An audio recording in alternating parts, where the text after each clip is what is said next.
Very good afternoon, all the participants. Welcome back in day 8 of SAY Summer School on Research Tools and Technique Phase 2, conducted by Department of Applied Science, Sage University, Indore.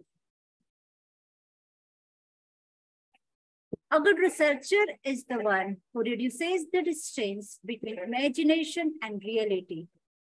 If you want something new, you have to stop doing something old. There is no discovery without a search, and there is no rediscovery without a research.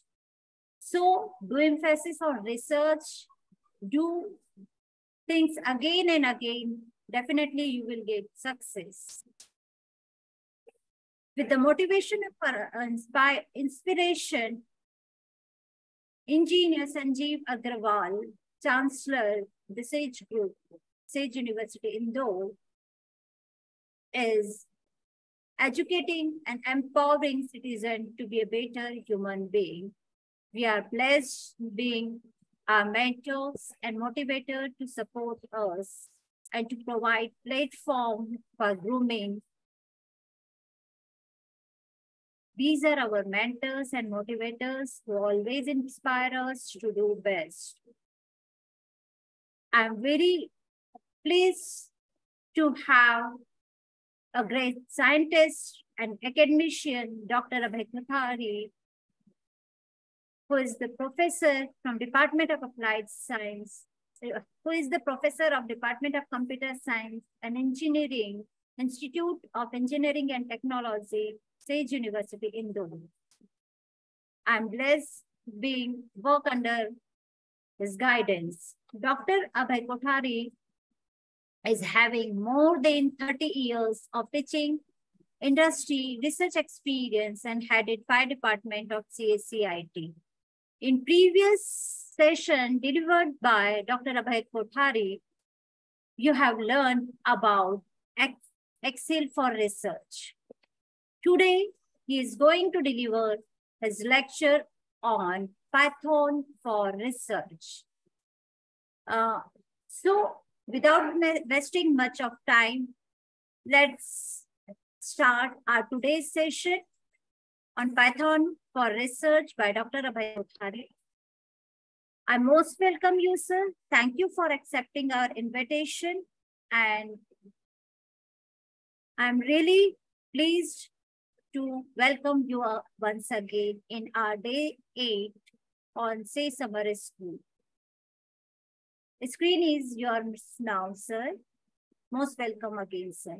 Over to you, sir. Thank you. I hope I am audible to everybody. Just a moment, let me start something for you.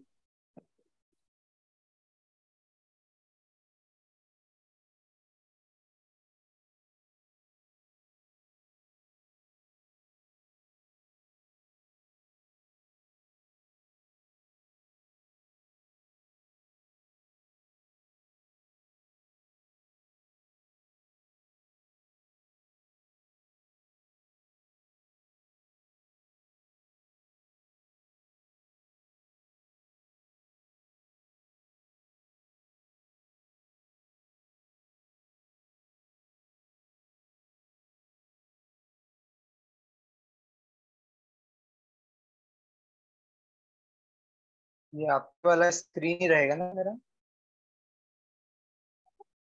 यही रहेगा ना, share screen.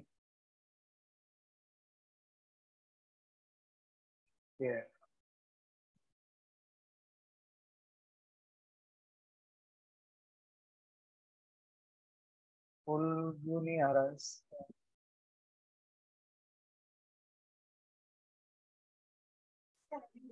Full view क्यों नहीं आ रहा है इसका? Share screen कर दिया. शेयर दिख रहा है ना इसमें? हाँ, शेयर स्क्रीन दिख रहा है. ठीक है, बढ़िया. So hello everybody. Today we are going to learn Python for research, and there was a special request from Sapna madam to show some programs in a running way, like as if we are executing them. So I'm just displaying a screen of w3schools.com. I hope it is visible to everybody. You can say yes or no. Can you see the screen of Python tutorial? Participants, am I audible? Yes sir. Okay, दिख रहा है आपको? Yes sir. Is the screen visible? बढ़िया, तो अपन चालू करते हैं। तो पाइथन एक प्रोग्रामिंग लैंग्वेज है और आजकल चलन में है। आजकल ये प्रोग्रामिंग लैंग्वेज जो है काफी अच्छी मानी जा रही है और इसमें रिसर्च करने के लिए जो स्टैटिस्टिकल लाइब्रेरीज होती हैं वो भी दी हुई हैं।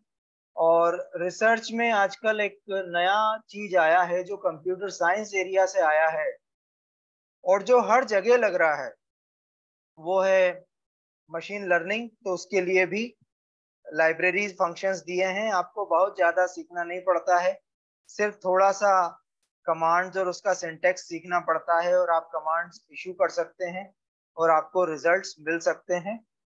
तो इतना सब आपको नहीं सीखना है आज की डेट में। तो पाइथन लैंग्वेज जो है उसको अपन चालू करते हैं कि किस तरह से पाइथन होती है।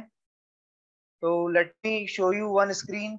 हर प्रोग्रामिंग लैंग्वेज में वेरिएबल्स होते हैं। वेरिएबल यानी ए, बी, सी, डी, और उनको कुछ वैल्यू अपन असाइन करते हैं। जैसे यहाँ आपके सामने दिख रहा है x इज इक्वल टू 5। तो x एक वेरिएबल है। वेरिएबल यानी जिसकी वैल्यू वेरी करती है, कभी 5 हो जाती है, कभी 6 हो जाती है, कभी 7 होती है। जो 5 दिख रहा है ये कांस्टेंट है और ये इंटीजर टाइप का असाइनमेंट है क्योंकि 5 इंटीजर नंबर है। और एक होता है डेसिमल नंबर जिसमें डेसिमल का प्रयोग होता है और एक होता है कैरेक्टर वेरिएबल, जैसे name of the person John. तो वो अपन ने जॉन वैल्यू जो है वो y को दी है, y वेरिएबल को। तो x और y वेरिएबल्स हैं और उनको कुछ वैल्यूज दी जाती है। x को 5 दी है, y को जॉन दी है। ठीक है, John is like a string set of characters. j एक कैरेक्टर है, o एक कैरेक्टर है, h एक कैरेक्टर है, n एक कैरेक्टर है। तो हमने ये वैल्यूज वेरिएबल को दे दी। हर प्रोग्राम में शुरुआत में वेरिएबल्स को थोड़ी सी वैल्यूज देनी पड़ती है और फिर उन वैल्यूज के ऊपर अपन प्रोसेसिंग करते हैं या कैलकुलेशंस करते हैं। थोड़ा थोड़ा शुरू के 5 मिनट में आपको ऑड लगेगा कि भाई क्या सिखा रहे हैं सर, लेकिन पाइथन सीखना है तो थोड़े सामान्य प्रोग्राम्स जो होते हैं, जो शुरुआती प्रोग्राम्स हैं, वो मैं आपको रन करके दिखाऊंगा। तो इसको अपन ट्राई इट योरसेल्फ रन करते हैं। तो एक नया स्क्रीन खुला जिसमें सारे कमांड्स लेफ्ट हैंड साइड में हैं जो अपन ने देखे थे। जो पूरा program is a set of commands. एक प्रोग्राम में एक से ज्यादा कमांड्स होते हैं, एक भी हो सकता है। तो ये पूरा प्रोग्राम लेफ्ट हैंड साइड में लिखा है x is equal to 5, y is equal to John, print x, print y। तो प्रिंट एक कमांड होता है जो कि वेरिएबल के अंदर जो भी वैल्यू है उसको स्क्रीन के ऊपर आपको दर्शाता है। तो x में क्या है 5, y में क्या है जॉन। तो राइट हैंड साइड में आउटपुट ऑफ द प्रोग्राम आएगा। तो ये आपका 5 और जॉन जो है वो आउटपुट है। Is that okay? तो ये प्रोग्राम मैंने रन किया और ये वापस वही आंसर आया। ऑलरेडी प्रोग्राम को एग्जीक्यूट करके आंसर्स दिखाए गए हैं राइट हैंड साइड में। तो left hand side of the screen में प्रोग्राम है, right hand side of the screen में रन या एग्जीक्यूट करने का रिजल्ट है। तो आउटपुट अगर दिखना है तो प्रिंट कमांड का प्रयोग किया जाता है और जो भी वैल्यूज x और y के अंदर दी गई हैं उनको ये स्क्रीन पे दिखा देता है। या स्क्रीन को हमने दो भागों में बांटा है।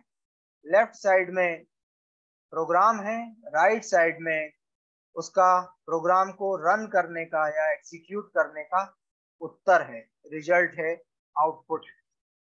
तो ये आप थोड़ा आराम से देखिए, थोड़ा सा इसमें 1-2 मिनट दीजिए। शुरुआती प्रोग्राम आपके लिए थोड़े कठिन हो सकते हैं कि भाई क्या नई टेक्नोलॉजी में सर लेके आ रहे हैं हमें, पर टेक्नोलॉजी में अगर आपको रिजल्ट करना है टेक्नोलॉजी का प्रयोग करके, तो शुरुआती प्रोग्राम्स आपको सीखने चाहिए। वही कोशिश है मेरी, वही मैं आपके लिए कर रहा हूं, तो कृपया आप देखें। अब आपने ये देख लिया स्क्रीन, इसको अपन बंद करते हैं। दूसरा प्रोग्राम अपन देखते हैं, x इज इक्वल टू 4 और x इज इक्वल टू सैली।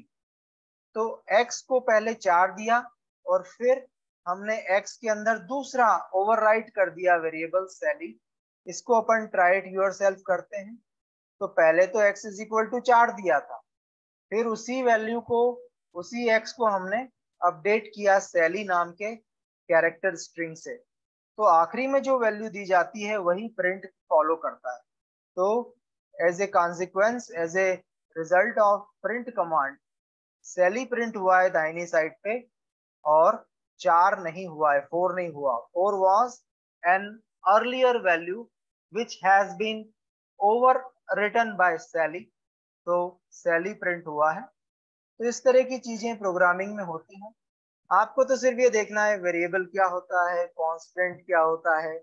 कभी कांस्टेंट इंटीजर टाइप का होता है, कभी कांस्टेंट डेसिमल टाइप का होता है जिसको फ्लोटिंग कहते हैं, कभी कांस्टेंट कैरेक्टर स्ट्रिंग यानी नेम जैसा होता है और उसको अपन प्रिंट कर लेते हैं, यानी आउटपुट में जो भी प्रिंट किया है वो नजर आता है। और थोड़े से प्रोग्राम्स हम देखते हैं। तो वेरिएबल नेम्स पे अपन देखते हैं।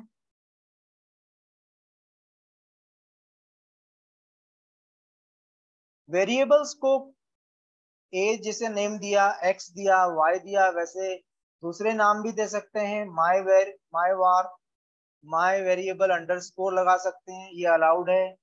अंडरस्कोर माई अंडरस्कोर वेरिएबल ये लगा सकते हैं। थोड़ा कैपिटल का प्रयोग कर सकते हैं, थोड़ा नंबर का प्रयोग कर सकते हैं। ये लीगल है, ये अलाउड है। लीगल यानी यहाँ लॉ की बात नहीं हो रही है, अलाउड है। और इलीगल जो है वो थोड़े से आपको दिखाए गए हैं।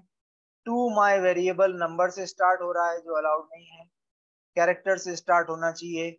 माई हाइफन वेर, हाइफन का यूज नहीं, बीच में गैप दे दी हमने, वो सब अलाउड नहीं है। तो इस तरह से हम वेरिएबल्स को समझते हैं, वेरिएबल के नाम किस तरह देना। अब थोड़ा नंबर्स पे आते हैं। रिसर्च में आपको नंबर्स से को फेस करना पड़ता है, नंबर्स से आपको रिसर्च करना पड़ता है। कई बार आपका डेटा इंटीजर टाइप का होता है, कई बार फ्लोटिंग टाइप का होता है, कई बार कॉम्प्लेक्स टाइप का होता है। नंबर्स कॉम्प्लेक्स होते हैं जिसमें रियल और इमेजिनरी पार्ट दोनों होता है। तो x is equal to 1, y is equal to 2.8 और z is equal to 1j। j is the imaginary variable. तो 1 यानी full number, integer is always a full number. Negative भी हो सकता है, -2 भी इंटीजर है, 0 भी इंटीजर है और +2 भी इंटीजर है। इंटीजर्स फुल नंबर्स होते हैं और फ्लोट जो होते हैं वो डेसिमल नंबर्स होते हैं, जिन्हें कंप्यूटर में अधिकतर डेसिमल नहीं कहा जाता है। डेटा टाइप में, नंबर टाइप में उन्हें फ्लोट कहा जाता है, फ्लोटिंग पॉइंट नंबर्स। और तीसरा है कॉम्प्लेक्स नंबर। तो there are 3 numeric types in Python. Example, और ये आपका प्रोग्राम है। तो हम प्रोग्राम को रन करेंगे तो आंसर जो आता है, पहले तो हमने लेफ्ट हैंड साइड में प्रोग्राम लिखा, अब राइट हैंड साइड में हम टाइप जानना चाहते हैं कि x किस टाइप का है, y किस टाइप का है, z किस टाइप का है। तो जिस प्रकार का नंबर आपने शुरू में दिया है उसको, वही उसकी टाइप अंदर हो जाती है। तो x की टाइप है इंटीजर, क्लास इंटीजर। हमेशा क्लास पहले लिख के आता है क्योंकि ये ऑब्जेक्ट ओरिएंटेड पार्ट है, इसमें क्लासेस होती हैं, उसमें अपन नहीं जाएंगे अभी। फ्लोट है और कॉम्प्लेक्स है। तो तीनों नंबर हमने तो दे दी शुरू में वैल्यू, लेकिन ये किस टाइप के हैं अगर हमें जानना है तो हम इस प्रकार का प्रोग्राम लिखते हैं और उत्तर इस प्रकार से आता है। इसको अपन आगे बढ़ाते हैं, इसी एग्जाम्पल को, पाइथन को। अगर इंटीजर टाइप है, integer is a whole number, positive और negative, without decimals, of unlimited length.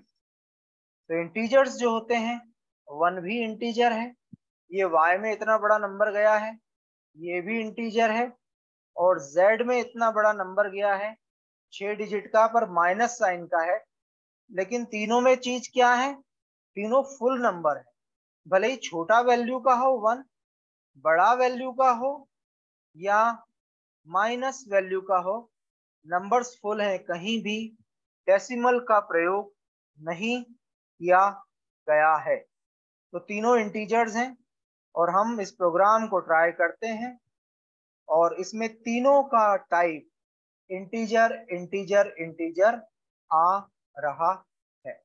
आपको ये दिखाई दे रहा होगा। राइट हैंड साइड में रिजल्ट्स आते हैं, और लेफ्ट हैंड साइड के अंदर हम प्रोग्राम दिखा रहे हैं।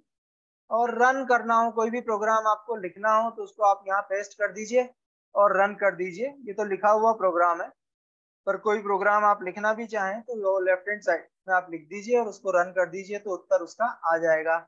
अभी अपन उतना सब नहीं करेंगे, अपने लिखे हुए प्रोग्राम जो इनने लिख दिया है उसी को समझने की कोशिश करते हैं। फ्लोट वाला देखेंगे, फ्लोटिंग पॉइंट नंबर्स क्या होते हैं। रिसर्च में डेसिमल डेटा भी होता है। x is equal to 1.10, y is equal to 1.0, z is equal to minus 3.559, और इनको हम जब रन करेंगे तो सारी टाइप्स फ्लोट आएगी। तो ये सारी टाइप्स फ्लोट आएगी।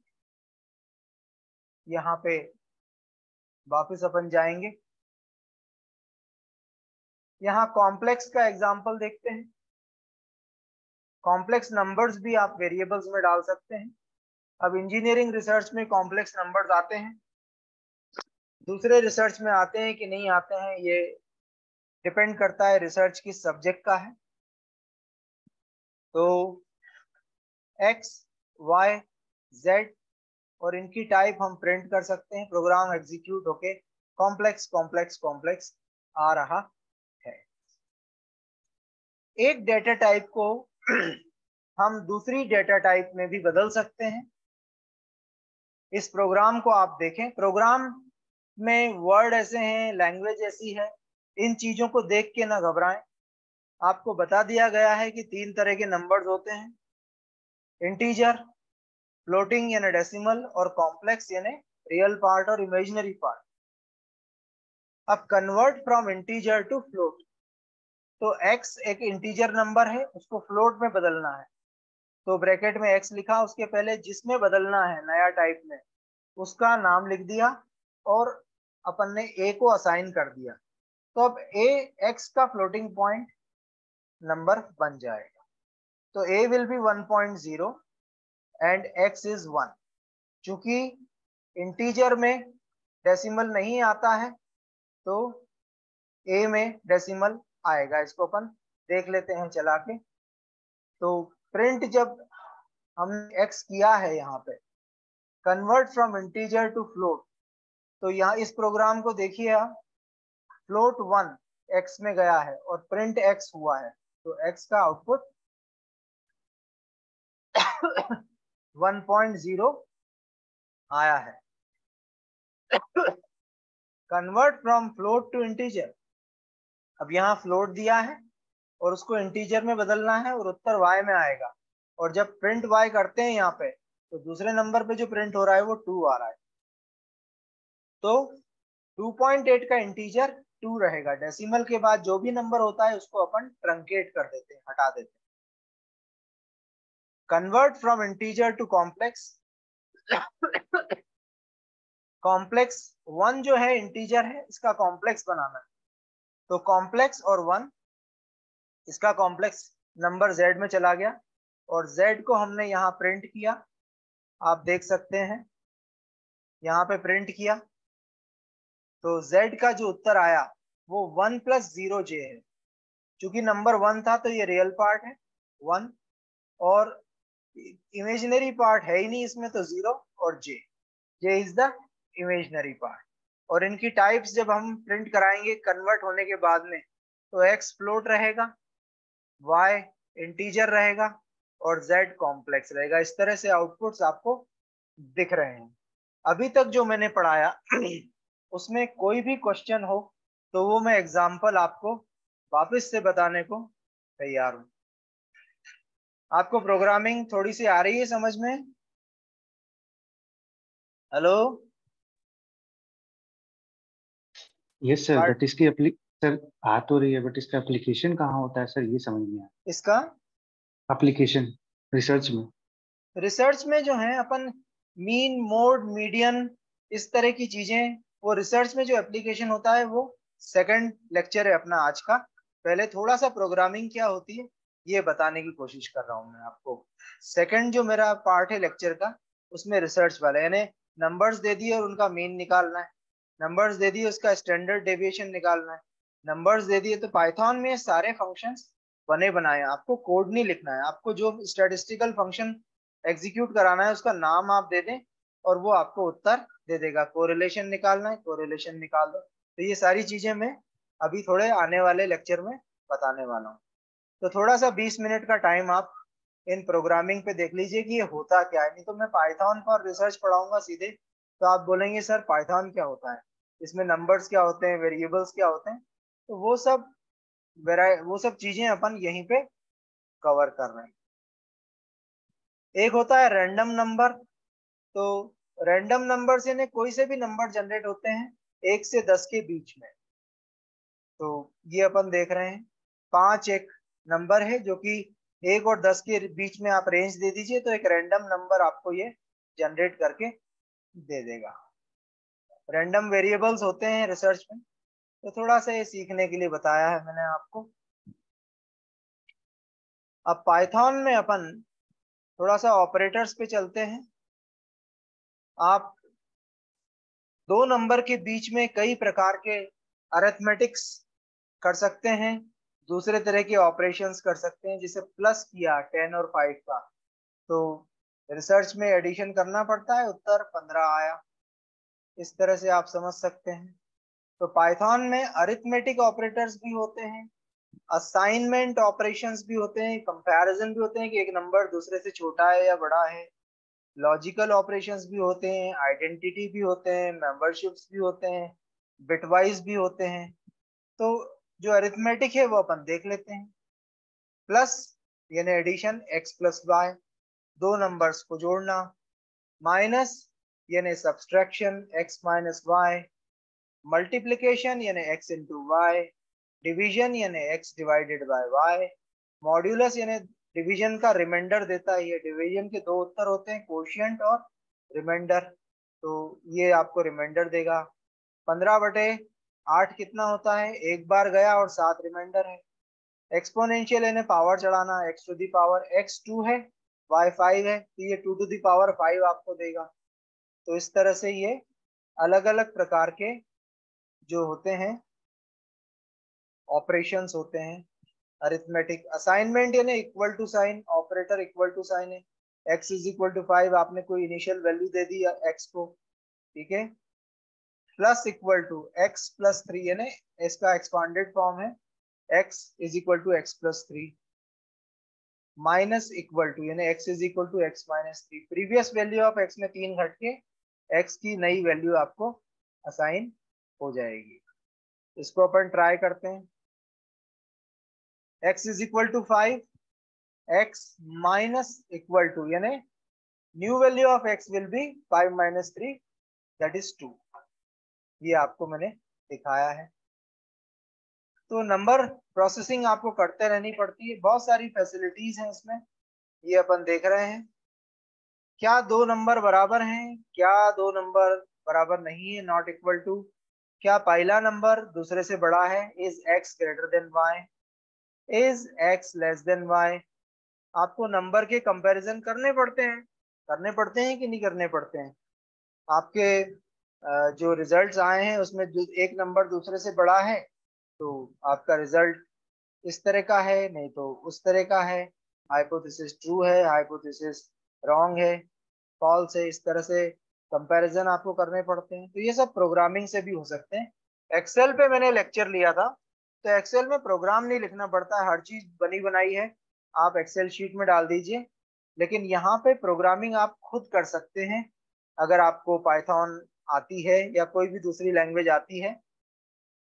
और इसमें क्या है कि आप जैसा चाहे वैसा फंक्शन प्रोग्राम करके अपना रिसर्च के रिजल्ट को निकाल सकते हैं। ये बहुत अच्छी लर्निंग साइट है w3schools.com। ये वेबसाइट का आप नाम पढ़ लीजिए कृपया करके, w3school.com। इसमें पाइथन बहुत आसानी से समझाई गई है और इसमें हर चीज का एग्जाम्पल है और उसको आप रन करके देख सकते हैं। आप अगर 6 घंटे भी बैठ जाएंगे इस साइट पे और एक एक चीज रन करेंगे तो आपको पाइथन का अच्छा भला ज्ञान हो जाएगा।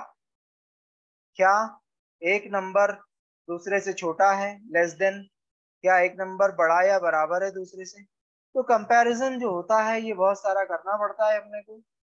लॉजिकल ऑपरेटर्स, दो कंडीशन टेस्ट करनी पड़ती है और दोनों कंडीशन में खरा उतरेगा तो एंड लगाना पड़ता है, या x लेस देन 5 हो अथवा x 4 से छोटा हो तो हमारे को ट्रू आंसर मिल सकता है। तो इस तरह का प्रोग्राम अपन लिख सकते हैं।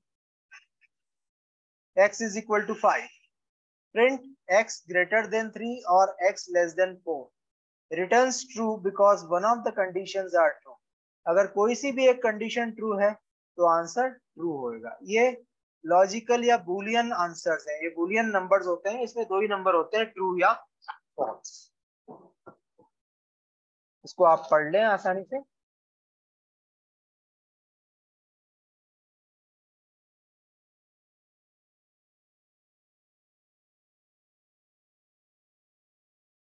ये थोड़े कठिन है, इनको अपन अभी नहीं करेंगे। अब पाइथन के अंदर अपन थोड़ा सा जो हमें काम का चीज है उसके ऊपर चलते हैं। पाइथन में डेटा को स्टोर करने के लिए एक लिस्ट होती है। लिस्ट का नाम भी वेरिएबल नेम होता है, आपका जो मन पड़े वो नाम लिख दीजिए। एप्पल, बनाना और चेरी, ये 3 लिस्ट के मेंबर्स हैं, आइटम्स हैं।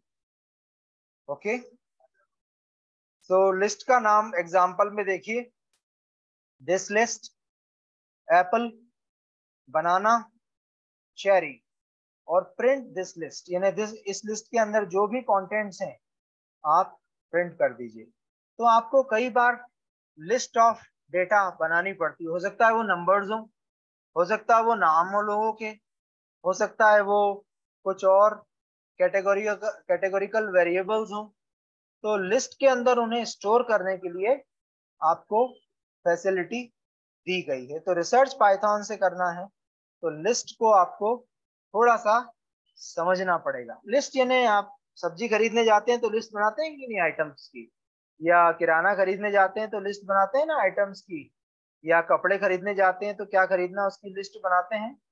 तो लिस्ट एक अपनी कॉमन लाइफ से निकल के आया है, पर वही वेरिएबल्स, वही ऑब्जर्वेशंस आप लिस्ट के अंदर स्टोर कर सकते हो और उनको एक्सपेरिमेंटल मेथोडोलॉजी के अंदर फीड कर सकते हो। तो इतना सारा मैं नहीं बता रहा हूँ, लेकिन शुरुआती चीजें अपन कर रहे हैं, फिर इसके आगे अपन रिसर्च में कैसे करना है उस चीज के ऊपर पढ़ाई करेंगे।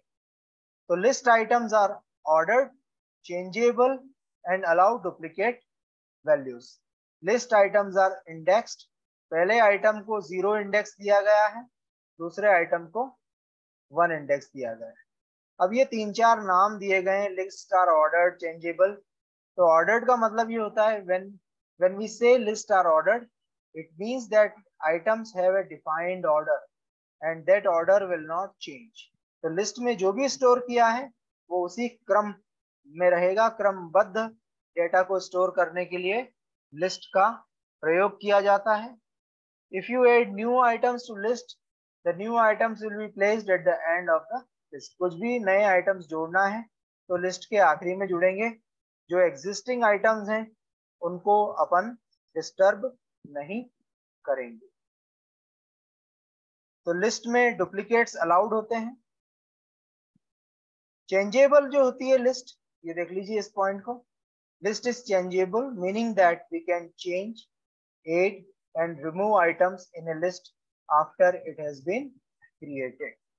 तो किसी भी लिस्ट को क्रिएट करने के बाद में उसमें परिवर्तन लाया जा सकता है, उसमें नए आइटम्स जोड़े जा सकते हैं आखिरी में, या उसमें जो आइटम्स हैं उन्हें हटाया जा सकता है। तो लिस्ट जो है वो एकदम फिक्स्ड स्ट्रक्चर नहीं है, उसमें आप जो है मॉडिफिकेशंस या बदलाव कर सकते हैं। तो ये सब चीजें आपको करते रहनी पड़ती है। कई बार आप 4 वेरिएबल या 4 पैरामीटर्स पे रिसर्च करते हैं, फिर बाद में उसमें पैरामीटर में गड़बड़ होता है, डाटा की लेंथ में डाटा नया आ जाता है, डाटा पुराना हटाना रहता है। तो इसको कंप्यूटराइज तरीके से करने के लिए अगर कंप्यूटर आपको चेंजेबिलिटी की सुविधा नहीं देगा और आप सोचेंगे जो एक बार लिख दिया वो पक्का है, तो उस तरह से नहीं होता है। जिस तरह से अपन कागज पे रिसर्च का डेटा बदलते हैं या उसमें उसको बढ़ाते हैं या उसको कम करते हैं, तो जैसे जैसे ज्यादा समझ में आता है वैसे वैसे हम उसके अंदर चेंजेस लाते हैं। तो उसी को कंप्यूटर में भी रिप्रेजेंट करने के लिए लिस्ट के अंदर सारी सुविधाएं दी गई हैं, चेंजिंग, एडिंग एंड रिमूविंग की। अपन थोड़े प्रोग्राम चलाएंगे लिस्ट के। दिस लिस्ट जो है लिस्ट का नाम है, आप अपने नाम से लिस्ट का नाम दे सकते हैं। उसके ये आइटम्स हैं Apple, banana, cherry, Apple, cherry, print this list. तो अगर आपको देखना है कि लिस्ट में क्या है तो आप प्रिंट कमांड दीजिए, तो स्क्रीन पे लिस्ट के आइटम्स आपके सामने दिख जाएंगे। Is it okay? List length, अब किसी लिस्ट में कितने आइटम्स हैं ये अगर आपको मालूम करना हो, जो दिख रहा है वो तो 3 दिख रहा है, पर कई बार 100 होते हैं या 98 होते हैं या 99 होते हैं, हमें मालूम करना है कि आइटम कितने हैं इसके अंदर। तो हम एक कमांड इशू करते हैं प्रिंट लेंथ, LEN लेंथ, और लिस्ट का नाम दे देते हैं। तो ये बता देता है कमांड कि इस लिस्ट के अंदर कितने आइटम्स हैं। ये कंप्यूटर प्रोग्राम इस तरह से चलता है। तो 3 आइटम हैं, ये आपको दिख रहा है।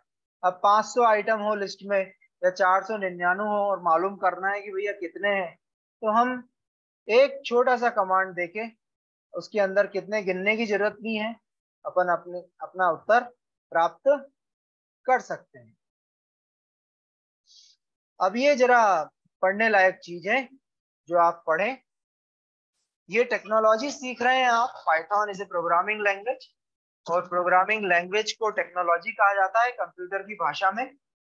किंतु इसको बहुत ज्यादा ऐसा समझ के न सीखें कि बहुत भारी है, कुछ अलग है। कुछ नहीं है, जो अपन कागज पे करते हैं वो यहाँ कर रहे हैं, और जो प्रोसेसिंग हाथ से करते हैं वो कंप्यूटर करके आपको दे रहा है। और इस तरह के जो लर्निंग प्लेटफॉर्म्स हैं, W3 स्कूल वगैरह, इसमें ये सारी चीजें बहुत ही आसानी से, बहुत ही आपको मतलब आधा काम तो इसने करके दिया है और आधा सिर्फ आपको क्लिक करना है कि प्रोग्राम चलेगा कैसे। तो लिस्ट आइटम्स में, हाँ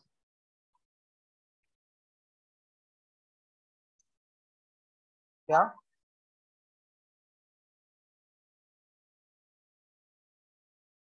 हाँ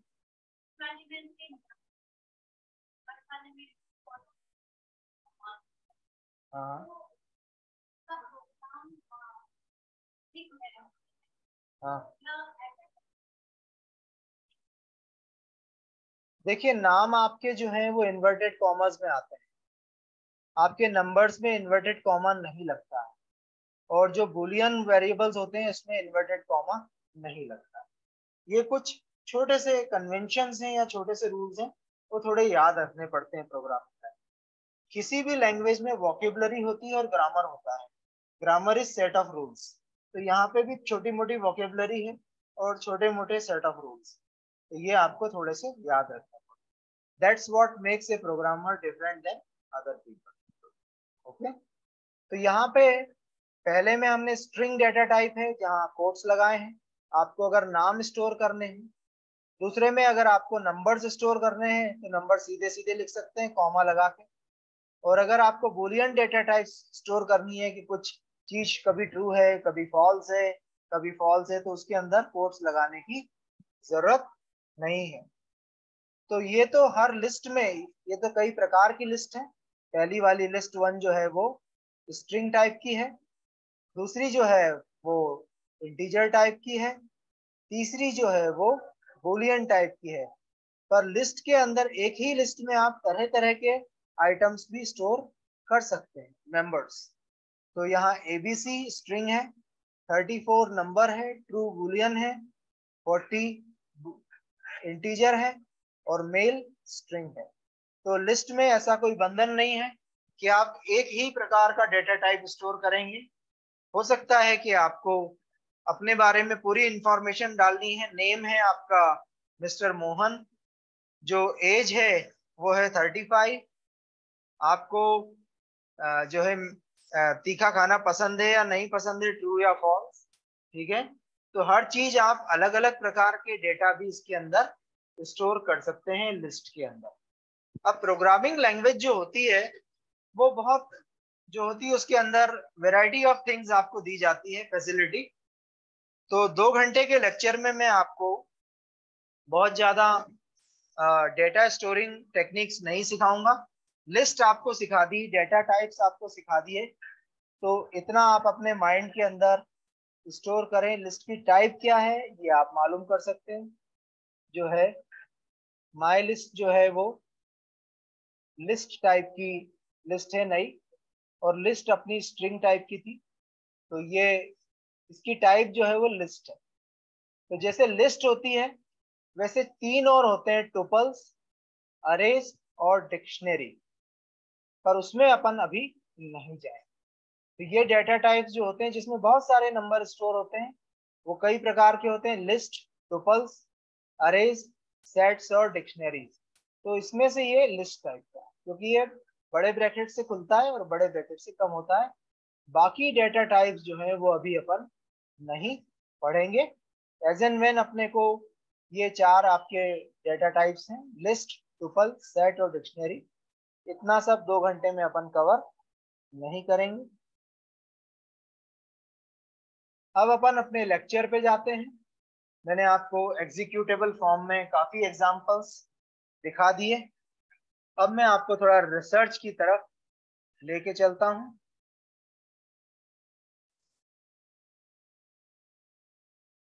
दूसरा आइटम अपन शेयर करेंगे।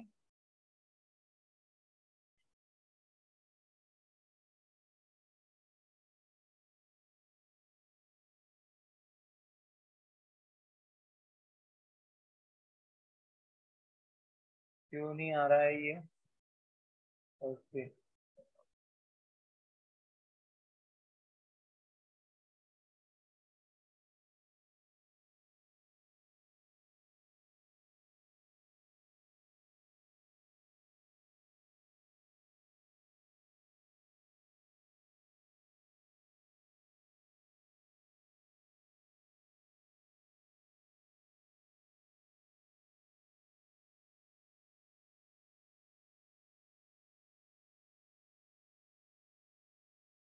ये स्क्रीन आपको दिख रहा है नया वाला?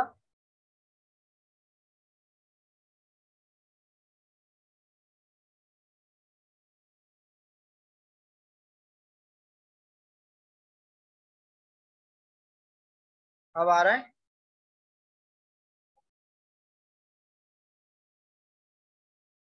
Everybody can see this screen? तो इसमें पाइथन एंड डेटा साइंस, इसके ऊपर ये है। थोड़ा रिसर्च की साइड अपन जाएंगे। Data science is mostly based on statistics. तो पाइथन में कई डेटा टाइप्स होती हैं, numeric data types, string data types, sequence data types, list, tuple, range, binary data types, mapping data types, dictionary, dictionary का अपन थोड़ा प्रयोग करेंगे, और सेट डेटा टाइप्स, इसमें सेट होता है, इसका थोड़ा सा प्रयोग करेंगे। Integer holds signed integer of non limited length, long holds long integers, अगर ज्यादा बड़ा डेटा है तो लॉन्ग इंटीजर, फ्लोट और कॉम्प्लेक्स, ये आपको मालूम है। अब पाइथन का जो लिस्ट डेटा टाइप है वो आप देख चुके हैं। यहाँ एक एग्जांपल है लिस्ट के ऊपर, a is equal to 1 2 3 4 5 6 print a, list having only strings print b, और list having both integers and strings. तो इसके अंदर सी जो लिस्ट है उसको आप देखें, लिस्ट बनाते आनी चाहिए, इस तरह से आप लिस्ट को बनाएंगे। डिक्शनरी पे अपन बाद में आएंगे, टुपल और सेट के ऊपर अपन बाद में आएंगे। सेट जो है वो एक बार देख लेते हैं, स्टूडेंट आईडी सेट नेम है, और यहाँ मंझले ब्रैकेट से चालू होता है और खत्म होता है, और एक सेट ऑफ नंबर्स आ जाता है। और प्रिंट स्टूडेंट आईडी, तो जो पूरा सेट है वो प्रिंट हो जाएगा, अभी मैं एग्जीक्यूट करके नहीं बता रहा हूँ। और print type of student ID, तो यहाँ सेट आ जाएगा। ये आउटपुट है आपका, पहले प्रिंट का आउटपुट है जो भी नंबर्स हैं, और दूसरा ये कौन सा टाइप का सीक्वेंस है, लिस्ट है, सेट है, टुपल है, तो वो टाइप आ जाएगा। ये आप थोड़ा सा देख लें, क्योंकि नंबर्स को रिसर्च में सेट के अंदर भी जमाना पड़ता है। अब पाइथन फॉर डेटा साइंस, अब अपन कॉमन प्रोसेसिंग या जो पहले सीखा था एलिमेंट्री पाइथन, उसको छोड़ के डेटा साइंस की तरफ अग्रसर होते हैं। डेटा साइंस यानी एक तरह से रिसर्च को कह लो आप। Python has inbuilt mathematical libraries and functions, making it easy to calculate mathematical problems and to perform data analysis. तो रिसर्च में हमें मैथमेटिकल प्रॉब्लम्स सॉल्व करनी पड़ती है और डेटा एनालिसिस करनी पड़ती है। तो पाइथन के लिए, पाइथन में इनके लिए लाइब्रेरी होती है। Python is open source interpreted high level language and provides great approach for object oriented programming. अब ये जो चीजें हैं ये थोड़ी सी टेक्निकल है, और पाइथन इज ओपन सोर्स, यानी आप कहीं से भी पाइथन को डाउनलोड कर सकते हैं, उसके पैसे नहीं लगते। इंटरप्रिटेटेड यानी कंपाइलर यूज नहीं होता, इसमें इंटरप्रेटर होता है, ये नहीं भी समझ में आए तो चलेगा। हाई लेवल लैंग्वेज यानी ये आप खुद प्रोग्राम लिख सकते हो, क्लोज टू इंग्लिश वर्ड्स होते हैं इसमें। एंड ऑब्जेक्ट ओरिएंटेड होती है ये, इसमें ऑब्जेक्ट्स और क्लासेस होती है। It is one of the best language used by data scientist for various data science projects oblique applications. Python provide great functionality to deal with mathematics, statistics and scientific function. ये जो line मैंने लिखी है इसको आप थोड़ा सा ज्यादा गौर फरमाएं, इस पे आप ज्यादा सा ध्यान दें। तो पाइथन में गणित से संबंधित सारे फंक्शन लिखे हुए हैं, सिर्फ आपको फंक्शन का नाम मेंशन करना है और पूरा गणित वो आपको करके देगा, पूरा गणित वो आपको सॉल्व कैलकुलेशन करके देगा। स्टैटिस्टिक्स के लिए बहुत अच्छी लाइब्रेरी है, और वो सारे स्टैटिस्टिकल फंक्शंस जो भी आप चाहें, कोवेरिएंस हो, कोरिलेशन हो, रिग्रेशन हो, अलग अलग प्रकार के रिग्रेशन हो, वो सब आपको करके देगा। और साइंटिफिक फंक्शंस के लिए भी आपके लिए लाइब्रेरी है। तो तीन चीजें रिसर्च में ज्यादा प्रयोग में आती हैं, मैथमेटिकल लाइब्रेरीज, स्टैटिस्टिकल लाइब्रेरीज और साइंटिफिक लाइब्रेरीज। तो इन सब चीजों के लिए बहुत अच्छे अच्छे कमांड्स जो कि आप बहुत ही अच्छे से, आसानी से, बहुत कम प्रोग्रामिंग सीख के दे सकते हैं, और इस तरह से आप पाइथन को यूज कर सकते हैं। पाइथन फॉर डेटा साइंस, अब मैं थोड़ा स्लो पढ़ाऊंगा। This data science with Python learn the basics of Python along with different steps of data science. So Python और डेटा साइंस को अपन को सीखना है, तो डेटा साइंस की जो अलग अलग स्टेप्स होती हैं उनको अपने को सीखना पड़ेगा, और उनके लिए पाइथन के कौन से फंक्शंस हैं वो आपको, पाइथन किस किस जगह आपको मदद कर सकता है उसमें आपको ये टीचिंग मटेरियल बताया गया है। तो डेटा प्री प्रोसेसिंग, तो रिसर्च में जो डेटा कलेक्ट होता है या जो ऑब्जर्वेशंस होते हैं वो सीधे प्रोसेस करने लायक नहीं होते हैं, उन्हें हमें क्लीन करना पड़ता है, उन्हें हमें प्री प्रोसेस करना पड़ता है। उन्हें हमें मोर मीनिंगफुल बनाना पड़ता है ताकि वो रिसर्च के अंदर अच्छे रिजल्ट्स दे सकें। तो data pre processing data science का पहला कार्य है, पहली एक्टिविटी है, तो स्टेप है। तो उसके लिए पाइथन में बहुत सारी चीजें दी हुई है। डेटा अधिकतर जो रिसर्च होता है वो डेटा साइंस को फॉलो करके होता है। डेटा विजुअलाइजेशन यानी ग्राफ्स बनाना, स्टेटिस्टिक्स करना यानी अलग अलग प्रकार का स्टेटिस्टिक्स करना, हर चीज के लिए पाइथन में कमांड्स अवेलेबल है। ठीक है, तो स्टेटिस्टिक्स में आप देख सकते हैं मीन, मीडियन, मोड, ये डिस्क्रिप्टिव पार्ट है। तो calculate mean using numpy package, तो ये यहाँ बताया गया है कि पाइथन का कौन सा पैकेज या लाइब्रेरी कौन से फंक्शन को कैलकुलेट करने में मदद करता है। ये नाम आपको एक बार याद हो जाएंगे तो आपको पाइथन का प्रयोग करने में आसानी होगी कि भैया मीन निकालना है तो numpy पैकेज। बहुत सारे पैकेज होते हैं जो अपने को इंपोर्ट करने होते हैं या लोड करने होते हैं। फिर ग्राफ बनाने हैं तो मैटप्लॉट, मीडियन यूज करना है तो numpy, आउटलियर्स कैलकुलेट करना है तो उसके लिए अलग, मोड जो है साइंस पाई, पाई पाइथन। फिर स्टैंडर्ड डेविएशंस और variance, probability density functions and probability mass functions, इन सब के लिए पाइथन में कमांड्स दिए हुए हैं। अलग अलग डेटा डिस्ट्रीब्यूशन जो निकालने हैं उनके लिए कमांड्स दिए हैं। परसेंटाइल और मोमेंट्स के लिए पाइथन में कमांड्स दिए हुए हैं, सारी लाइब्रेरी फंक्शंस दिए हुए हैं। तो इतनी सारी चीजें जो कि डेटा साइंस जो कि प्रमुख बैकबोन है अपने रिसर्च की, अपनी प्रमुख बेसिक है, फाउंडेशन है रिसर्च की, हर प्रकार के रिसर्च की। तो स्टैटिस्टिक्स को एक तरह से कह सकते हैं नया नाम दिया हुआ है। तो इसमें अपने को पाइथन का बहुत मदद मिलती है पाइथन से। मशीन लर्निंग के कुछ नाम मैं यहाँ डिस्प्ले कर रहा हूँ। उनके machine learning computer science research में बहुत बड़ा अहम हिस्सा प्ले करती है, जहाँ न्यूरल नेटवर्क और लर्निंग्स के ऊपर रिसर्च आधारित है। तो जो कंप्यूटर साइंस के लोग पढ़ रहे हैं उनके लिए ये बहुत अच्छा है, और दूसरे फील्ड में भी ये सारी चीजें अप्लाइड हैं। कंप्यूटर साइंस की ये टेक्निक्स जरूर हैं लेकिन हर चीज में इनको सीख के आप अप्लाई कर सकते हैं। That is the most recent way of performing research in any kind of area. आप प्रिडिक्शंस, आप डायग्नोस्टिक्स जितने भी करना चाहें वो मशीन लर्निंग की मेथड से कर सकते हैं। और इसमें आपको मैं दूसरे डॉक्यूमेंट में इन चीजों का मतलब या इन चीजों का अर्थ में ज्यादा आपको समझाऊंगा। सोशल नेटवर्क्स आजकल चलन में हैं, उनकी एनालिसिस करना ये पाइथन के अंदर अपन कर सकते हैं। अब थोड़ा सा लिस्ट पे अपन और सीखते हैं।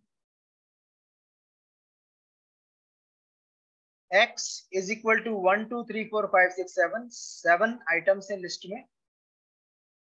अब इसको आराम से देखिए। Print length of x, x में कितने आइटम्स हैं बताइए, क्या उत्तर आएगा? थोड़ा सा इंटरेक्ट करते हैं अपन पार्टिसिपेंट्स। इस लिस्ट में कितने आइटम्स हैं? म्यूट कर रखा है क्या? जिसको उत्तर देना है आप बताएं, रेज योर हैंड, तो आपको अनम्यूट किया जाएगा। नहीं, चलने दें। तो 7 इसके अंदर आइटम्स हैं। अगली जो लिस्ट है 1 2 3, वो खुद ही कर सकते हैं। चलिए आप खुद अनम्यूट कर सकते हैं, उत्तर देने की कोशिश करें। एक्स लिस्ट का नाम है, इसमें 6 आइटम्स हैं, 1 2 3 4 5 6। आज अगर आप लिस्ट का ही कॉन्सेप्ट क्लियर कर लें बहुत बड़ी बात है। ठीक है, आप पाइथन की तरफ काफी हद तक अग्रसर हो जाएंगे। यू विल प्रोग्रेस और proceed very highly towards Python learning. अब x ये कमांड है कॉलन 4, इसका मतलब होता है पहले 4 आइटम्स आप 4 तक जो है वो आप दे दीजिए। x 3 कॉलम यानी 3 के बाद जो आइटम्स हैं वो आप प्रिंट कर दीजिए। ये सब करना पड़ता है रिसर्च में, तो पाइथन आपको इस तरह से मदद कर देती है। आप सिर्फ इतना सा लिख दीजिए कमांड लाइन पे और आपको उत्तर आ जाएगा। अब आपकी मान लीजिए 60 आइटम्स की लिस्ट है और उसमें आपने इस तरह के कमांड लिखे, तो आप देख लीजिए कि कितना आपको मदद मिलेगी, कितना फास्ट आप कैलकुलेशन कर पाएंगे और कितना सब फास्ट। और हेल्प से सबसे ऊपर होता है एक्यूरेसी। कंप्यूटर से जो काम होता है वो एक्यूरेट होता है और उसमें मैनुअल एरर्स नहीं होती है। तो x-2 यानी पीछे से दो आइटम जो है, -2 यानी हम पीछे से गिनती चालू करेंगे, ये पहला है, ये -2 है, ये उत्तर के अंदर आ जाएगा। कई बार अपन को लिस्ट के टेल एंड से, जो पूंछ वाला साइड होता है, आखिरी वाला साइड, उससे अपने को आइटम्स निकालने रहते हैं। तो नेगेटिव इंडेक्सिंग आप करेंगे -2, तो पीछे से दो आइटम्स निकल के आएंगे। एडिंग लिस्ट टू लिस्ट, आपकी जो ओरिजिनल लिस्ट है वो ये है। इसमें अगर आपको आइटम बढ़ाने हैं या लिस्ट इसके अंदर दूसरी ऐड करनी है, तो आप x.extend 78, तो इसके अंदर नई लिस्ट जो हो गई वो पुरानी लिस्ट के अंदर मिल गई। तो इस तरह से अपने को उत्तर आ गया। अब इसमें अपने को एक आइटम और ऐड करना है 9। तो हमेशा किसी भी चीज के आखिरी में जब अपन कोई चीज ऐड करते हैं तो उसको अपेंडिंग कहा जाता है कंप्यूटर की भाषा में। तो अपेंड 9, तो अपेंड 9 आपका, ये आपकी नई लिस्ट आ गई। लिस्ट ऑफ लिस्ट यानी दो लिस्ट, जो लिस्ट ऑफ लिस्ट का मतलब होता है कि एक ऐसी लिस्ट जिसमें मेंबर्स इंडिविजुअल 1 2 3 नहीं है, उसके मेंबर्स पूरी लिस्ट अपने आप में है। तो यहाँ लिस्ट ऑफ लिस्ट क्या हो गई, यहाँ इसके अंदर दो लिस्ट हैं, पहली लिस्ट 1 to 9 और दूसरी लिस्ट 10 to 12। तो यहाँ पे मेंबर्स 1 2 3 नहीं है, पर पूरी अलग अलग लिस्ट मेंबर्स हैं, इसको लिस्ट ऑफ लिस्ट कहते हैं। इस तरह का डेटा भी आपको अरेंज करना पड़ता है। अब कोई लिस्ट है, उसको आपको सॉर्ट करना है, असेंडिंग ऑर्डर में नंबर जमाना है, तो आप x sort reverse is equal to true, या डिसेंडिंग ऑर्डर में जमाना है तो आप इस तरह का कमांड दे सकते हैं। तो असेंडिंग जो होता है वो एक तरह का होता है बढ़ते क्रम में, और एक होता है घटते क्रम में। अब ये डिक्शनरी है, इस पे अपन अभी नहीं जाएंगे। पाइथन की जो लाइब्रेरीज हैं उनके नाम अपन पढ़ेंगे, जो कि डेटा एनालिसिस में, रिसर्च में डेटा एनालिसिस ही करना पड़ता है। तो बहुत सारी लाइब्रेरीज हैं, हर लाइब्रेरी में बहुत सारे कमांड्स हैं, और वो हर लाइब्रेरी अलग अलग कार्य आपके लिए करके देती है। जैसे पांडास है, पांडास एक लाइब्रेरी है, नमपाई एक है, साइंसकिट एक है, आईपाइथन एक है, टेंसरफ्लो एक है, और मैटप्लॉट एक है। तो मैटप्लॉट जैसा कि नाम बताता है, ये ग्राफ्स बनाती है। साइंस किट के अंदर स्टैटिस्टिकल फंक्शंस होते हैं, पांडास में डेटा फ्रेम्स बनती हैं। ये सब मैं आपको पांडास सिखाऊंगा आज। जो जो आसान चीजें हैं, जो जो पहले लेक्चर में इंसान सीख सकता है, वो सारी चीजें मैं आपको आज सिखाने की कोशिश करूंगा। तो मैटप्लॉट से ग्राफ बनते हैं। ग्राफ बनाना यानी कौन सा डेटा साइंस का काम, डेटा साइंस का काम जो ग्राफ बनाने से संबंधित है वो है डेटा विजुअलाइजेशन। डेटा विजुअलाइजेशन यानी नंबर डेटा के ग्राफ बनाना, और उसमें पाइथन मैटप्लॉट की जो पैकेज है या लाइब्रेरी है वो आपको मदद करती है। इसको सीखना पड़ता है। तो आज हम प्रैक्टिकली लिस्ट को ही ध्यान में रखेंगे, बहुत ज्यादा नहीं सीखेंगे, और थोड़ा सा पांडास को देखेंगे। तो pandas is more user friendly but numpy is faster. ये दो अलग अलग चीजें हैं, सेम काम करती हैं। Pandas has lot more options.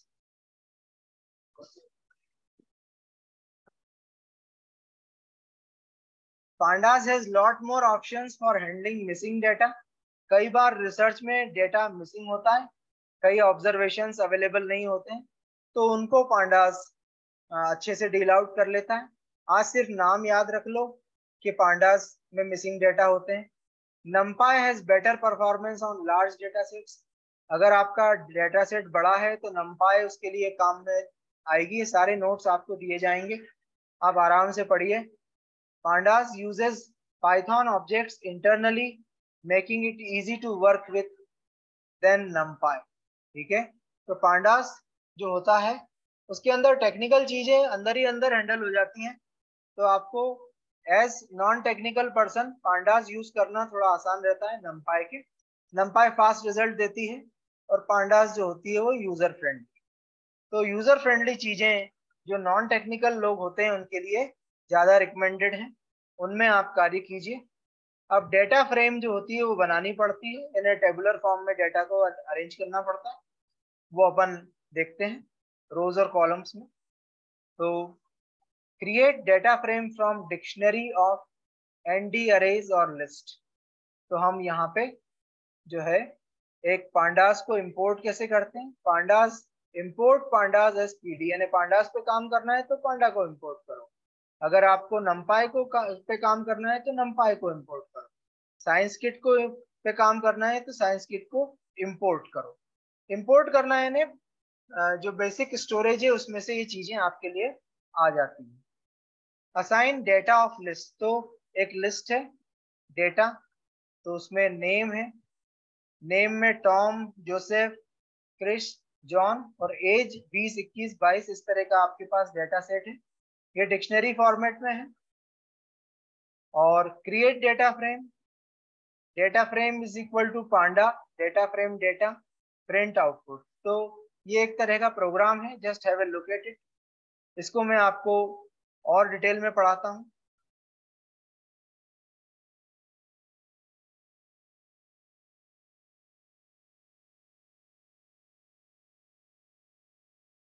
अब यहाँ पे आपको ज्यादा समझ में आएगा। Since a data frame can be considered as two-dimensional data structure, matrix या table, we can use a two-dimensional NumPy array to create a data frame। Data frame कैसे create करना ये आना चाहिए। Import Panda, import NumPy, और NumPy का जो short form है वो NP है। NP random integer, highest value 10 और मैट्रिक्स की साइज 4/3, 4 rows and 3 column और A name of the array। और अरे जो है वो इस तरह का आपका है। इसकी जो डेटा फ्रेम बनेगी, data frame is equal to PD data frame A, अरे का नाम दे दिया, और DF। तो ये 3 कॉलम और 4 रो की आपकी डेटा फ्रेम बन जाएगी। इसके ऊपर आप ऑपरेशंस करते हैं, एनालिसिस करते हैं। बेसिकली आपको डेटा फ्रेम क्या होती है दिखाना थी। डेटा फ्रेम का प्रोग्राम अपन रन करके देखेंगे बाद में अगर समय बचता है तो।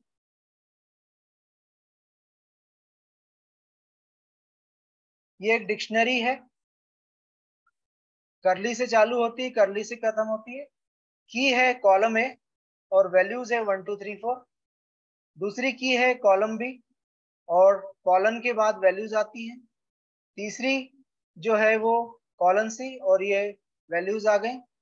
DF यानी डेटा फ्रेम, PD यानी पांडा, डेटा फ्रेम क्रिएट करना है और डेटा कहाँ रखा है, डिक्शनरी A में। जो भी जिस भी सीक्वेंस में लिस्ट या डिक्शनरी या जिसमें भी डेटा रखा है उसका आप नाम ब्रैकेट में दे दीजिए और डेटा फ्रेम आपकी इस तरह से क्रिएट हो जाएगी। थोड़ा सा देख लीजिए, इससे ज्यादा क्लियर हो रहा है। कीज का नाम ऊपर आ जाएगा और वैल्यूज का जो है वो आपकी नीचे आ जाएंगे।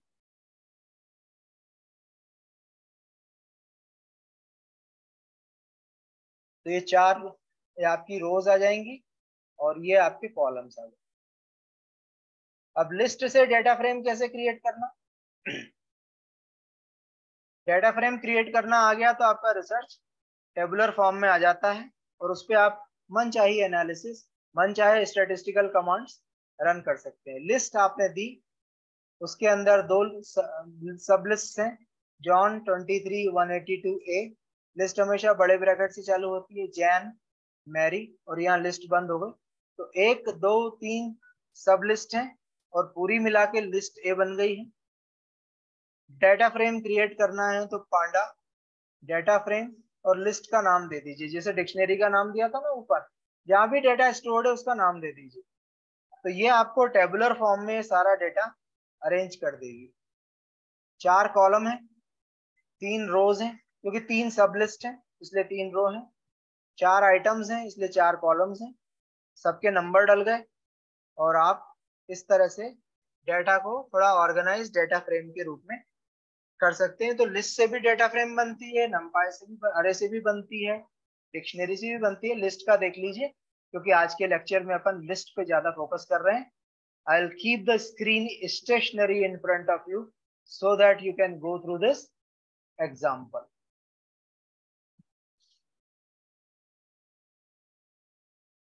तो इस तरह से डेटा जब अरेंज हो जाता है तो एक्सेल की याद आ जाती है। उस पर अपन तरह तरह के स्टैटिस्टिकल कमांड चलाते थे। तो यहाँ स्टैटिस्टिकल कमांड वहाँ मेन्यू से सिलेक्ट करते थे, यहाँ अपन फॉर्मूले में डालते थे, यहाँ अपन इस पे छोटे छोटे कमांड्स लिखेंगे। यही फर्क होता है टूल और लैंग्वेज के अंदर। ये बहुत बढ़िया साइट है डेटा टूवर्ड्स datascience.com, ठीक है। और 4 different ways to create pandas data frame, ये मैंने आपको बताई। लिस्ट वाला आप सीख लीजिए, बाकी थोड़ा थोड़ा भी याद रहे तो चल जाएगा। अब अपन 2 मिनट का पॉज लेंगे और फिर नया नया लेक्चर अपन चालू करेंगे इसके अंदर, ठीक है। चलने दो।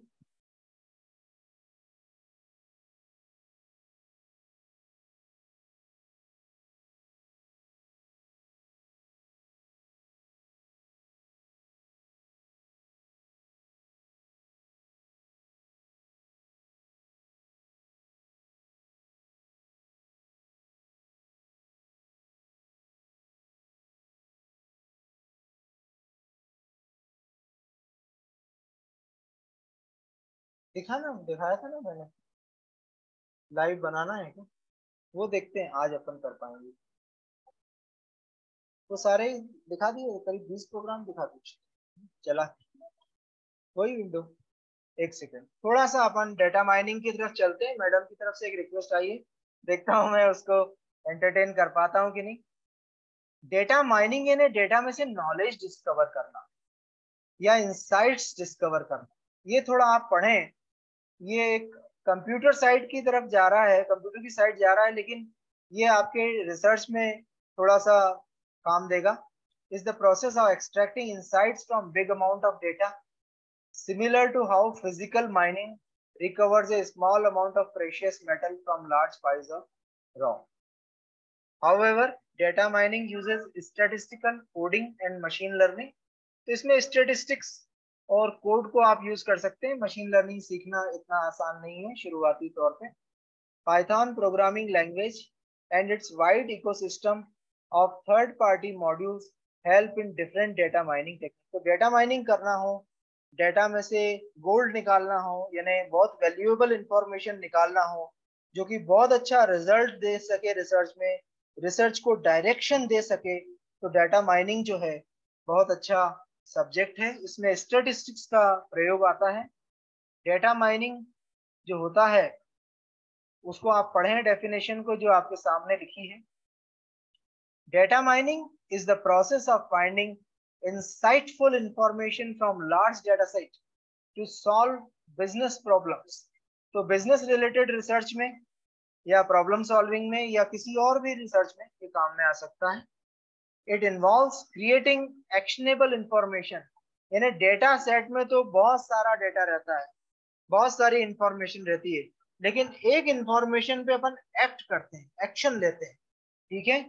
दुनिया भर का इंफॉर्मेशन आ रहा है, लेकिन क्रिमिनल क्राइम साइट पे कितनी बजे पहुंचेगा, वो इंफॉर्मेशन पे एक्शन लिया जाता है क्या। तो वो इंफॉर्मेशन हजारों इंफॉर्मेशन में से निकाल के ये आपको देता है कि वो आदमी उस जगह कितनी बजे पहुंचेगा, तो वहां उस वक्त पुलिस पहुंचती है। और फाइंडिंग पैटर्न्स, यानी डेटा के अंदर क्या रिपीटेटिव इंफॉर्मेशन है जो कि रिपीट हो रही है, डेटा में क्या कोरिलेशंस हैं, लार्ज डेटा सेट पे ये अप्लाई होता है। क्योंकि आजकल लार्ज डेटा सेट का जमाना है, स्मॉल डेटा सेट का भी जमाना है, जहाँ पे 500 रिकॉर्ड होते थे, 100 रिकॉर्ड होते थे, लेकिन आजकल लाखों में रिकॉर्ड होते हैं और जिस पे रिसर्च होती है। तो अपने को कंप्यूटेशनल टेक्निक्स का प्रयोग करना या प्रोग्रामिंग लैंग्वेज का प्रयोग करना बहुत आवश्यक हो गया है, बहुत इंपॉर्टेंट हो गया है, क्योंकि प्रोग्रामिंग लैंग्वेज से ही बहुत सारी हजारों रोज या लाखों रोज में जो डेटा है उससे रिजल्ट्स एनालिसिस करके निकाला जा सकता है, हाथ से नहीं कर सकते। और आजकल हर ब्रांच में डेटा से रिसर्च डेटा सेट्स या लार्ज डेटा सेट्स पे ही अप्रिशिएट किया जाता है। और उसके अंदर अगर आपको रिसर्च करना है तो उसमें से आपको काम की इंफॉर्मेशन निकालनी पड़ेगी, जो कि डेटा माइनिंग के प्रोसीजर्स से निकल सकती है। डेटा माइनिंग का ज्ञान जो होता है वो स्टैटिस्टिक्स का ज्ञान होता है, आर्टिफिशियल इंटेलिजेंस का ज्ञान होता है और मशीन लर्निंग के सब्जेक्ट से संबंधित होता है। लेकिन इनको बहुत बड़े डेटा पे चलाना, इन प्रोसीजर्स को, भले स्टैटिस्टिकल प्रोसीजर हो कोई सा भी, या आर्टिफिशियल इंटेलिजेंस का प्रोसीजर हो या मशीन लर्निंग का प्रोसीजर हो। मशीन लर्निंग से फ्यूचर में क्या होने वाला है वो हम प्रेडिक्ट करते हैं। आर्टिफिशियल इंटेलिजेंस से हम कंप्यूटर से वो काम कराते हैं जो ह्यूमन इंटेलिजेंस करती है। यूजुअली कंप्यूटर को ह्यूमन इंटेलिजेंस देने के प्रोग्राम्स लिखते हैं। और स्टैटिस्टिक्स में अपन नंबर्स के बीच में जो है रिलेशनशिप स्टडी करते हैं। तो डेटा माइनिंग में तीनों चीजें होती हैं और इन तीनों चीजों का प्रयोग कम या ज्यादा मात्रा में अलग अलग प्रकार के रिसर्च में होता है, क्योंकि हर प्रकार का रिसर्च इन चीजों की तरफ इन चीजों का प्रयोग कर रहा है। लार्ज डेटा अगर है तो स्टैटिस्टिक्स का प्रोसीजर हो, आर्टिफिशियल इंटेलिजेंस का प्रोसीजर हो या मशीन लर्निंग का प्रोसीजर हो, आपको प्रोग्रामिंग के थ्रू या कंप्यूटेशनल टूल्स के थ्रू ही करना पड़ेगा कंप्यूटर पे। लार्ज डेटा सेट पे एक छोटा साधारण सा प्रोसीजर भी आप करने बैठेंगे हाथ से तो 1 महीना पूरा लग जाएगा, और उसमें छोटी सी एरर आ गई तो उसको आपको रिपीट करना पड़ेगा। तो रिजल्ट्स आपके कब आएंगे कब नहीं आएंगे कुछ पता नहीं रहेगा। तो कंप्यूटर का प्रयोग, प्रोग्रामिंग लैंग्वेजेस का प्रयोग, टूल्स का प्रयोग, और उन टूल्स में ये सारी टेक्निक्स, सारे प्रोसीजर्स फीडेड अप हो, और जो भी प्रोसीजर आपके काम का हो वो आप प्रयोग में लाएं। इस तरह का रिसर्च आजकल हो रहा है। कंप्यूटर में नहीं, हर फील्ड में ये चीज हो रही है। साइकोलॉजी हो या केमिस्ट्री हो या मैथमेटिक्स हो या और कोई दूसरे भी ब्रांच की चीजें हों, उनमें इन चीजों का सब्जेक्ट का नॉलेज, भले ही एलिमेंट्री, स्टैटिस्टिक्स तो पूरा आना चाहिए, बाकी एलिमेंट्री, क्योंकि बाकी दो चीजें कंप्यूटर से संबंधित है। और इन चीजों को पाइथन में कैसे करना या आर में कैसे करना या टूल्स आपके पास हो उनमें कैसे करना, ये चीजें नई रिसर्च की डायरेक्शन है। हर विषय, हर टॉपिक में इनका प्रयोग कम या ज्यादा मात्रा में हो रहा है। तो इनको आप आराम से देखिए। I will just have little water for my self.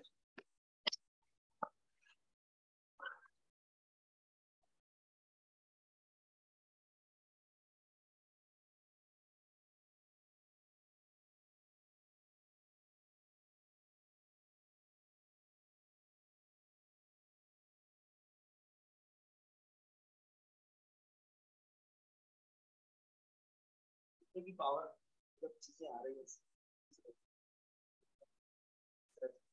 तो अच्छा रहेगा।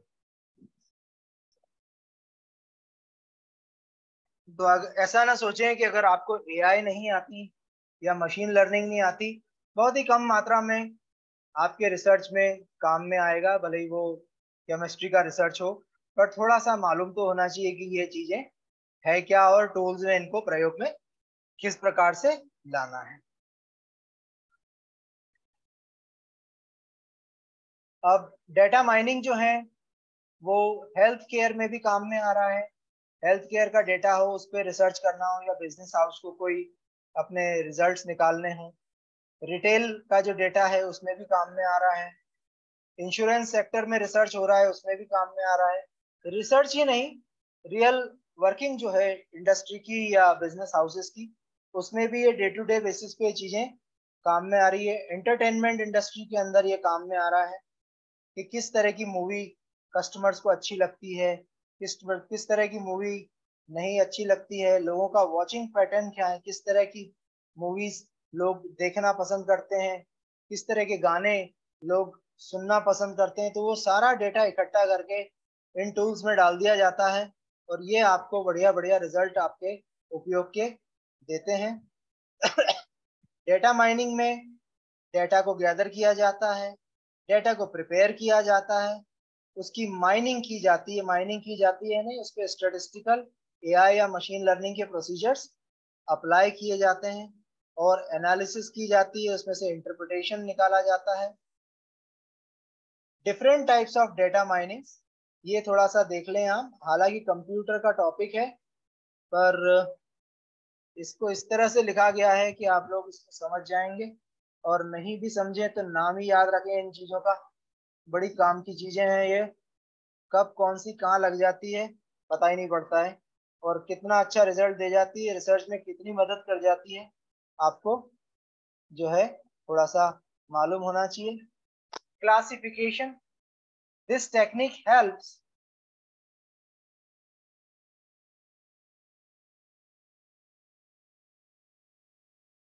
एक सेकंड दीजिए। This technique helps divide data into classes based on the properties of data. तो बुजुर्गों का डेटा अलग, बच्चों का डेटा अलग, जवान लोगों का डेटा अलग, ये 3 क्लासेस हैं।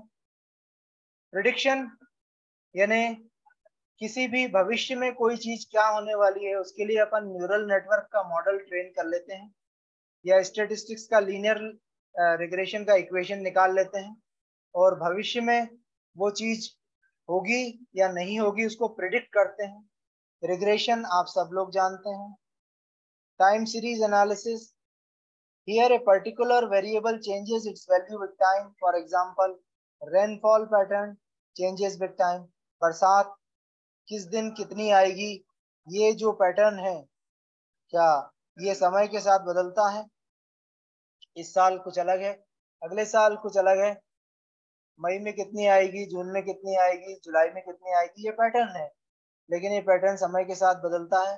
तो ये पैटर्न क्या होगा, कैसा है, इसकी एनालिसिस को, जो भी वेरिएबल्स, जो भी डेटा समय के साथ बदलता है उसको टाइम सीरीज एनालिसिस कहते हैं। Clustering, clustering involves process of grouping similar data together, तो इसको क्लस्टरिंग कहते हैं। Summarisation means generalisation, we can extract meaningful information from data like statistical values like mean, mode, median, इसको समराइजेशन कहते हैं। Data कितना भी बड़ा हो पर उसका मीन इतना है, सो मीन समरी है, यानी एक वैल्यू होती है मीन की, 1000 वैल्यू डेटा की हो पर उसका मीन सिंगल वैल्यू होता है, मीडियन सिंगल वैल्यू होता है, मोड सिंगल वैल्यू होता है।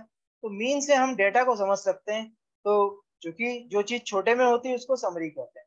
तो इस तरह से समराइजेशन, ये डेटा माइनिंग के कुछ टास्क हैं। और मशीन लर्निंग के लिए जो लाइब्रेरी यूज होती है वो साइंस किट लर्न लाइब्रेरी है, एमएल की, इसमें डेटा माइनिंग के प्रोसीजर्स दिए हुए हैं। डेटा माइनिंग और डेटा एनालिसिस में फर्क होता है, ये चीजें आपको सीखने लायक हैं।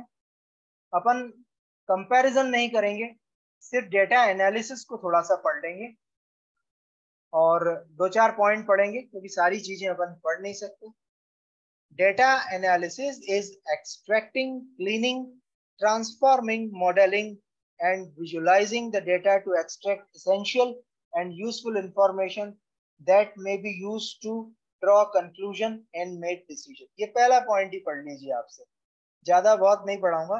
अगर आप पूरी टेबल पढ़ लेंगे तो आपको इतना अच्छा नॉलेज हो जाएगा, इतना अच्छा सीखने को मिलेगा कि, और इस सब चीजों को करने के लिए पाइथन में फैसिलिटी है, पर करना क्या है ये तो मालूम होना चाहिए।